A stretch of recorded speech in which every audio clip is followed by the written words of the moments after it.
জাতিসংঘের পূর্ণ সদস্য পদের জন্য ফিলিস্তিনকে সমর্থন দিয়েছে সংস্থাটির সাধারণ পরিষদ। পূর্ণ সদস্য পদের দাবিদার হিসেবে ফিলিস্তিনকে স্বীকৃতি দিয়ে জাতিসংঘের সাধারণ পরিষদে একটি প্রস্তাব পাস হয়েছে।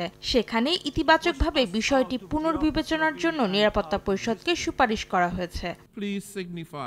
শুক্রবার সাধারণ পরিষদে এই প্রস্তাবের উপর ভোটাভুটি হয়। 193টি সদস্য দেশের মধ্যে 143টি দেশ প্রস্তাবের পক্ষে ভোট দেয়, আর বিপক্ষে ভোট দেয় যুক্তরাষ্ট্র সহ 9টি দেশ। অন্যদিকে ভোটদানে বিরত ছিল 25টি দেশ। সাধারণ পরিষদের এই ভোটের মধ্য দিয়ে অবশ্য জাতিসংঘে পূর্ণ সদস্যপদ পাবে না ফিলিস্তিন, তবে ফিলিস্তিনকে জাতিসংঘে যুক্ত করার পক্ষে এটি একটি বৈশ্বিক স্বীকৃতি হিসেবে কাজ করবে। ফিলিস্তিন রাষ্ট্রের স্বীকৃতির ক্ষেত্রেও এর ভূমিকা থাকবে। এছাড়াও অতিরিক্ত কিছু সুবিধা ভোগ করবে ভূখণ্ডটি, যেমন চলতি বছরের সেপ্টেম্বর থেকে পরিষদের অধিবেশন কক্ষে অন্য সদস্যদের সঙ্গে আসন পাবে তারা, তবে কোনো প্রস্তাবে ভোট দেওয়ার সুযোগ পাবে না।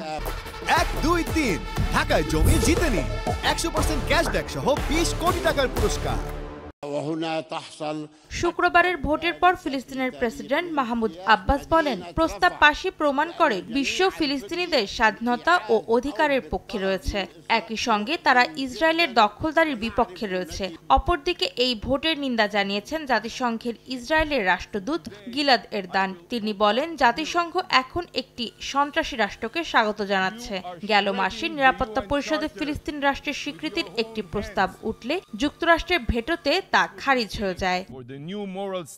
অন্তরা সেন, সময় সংবাদ।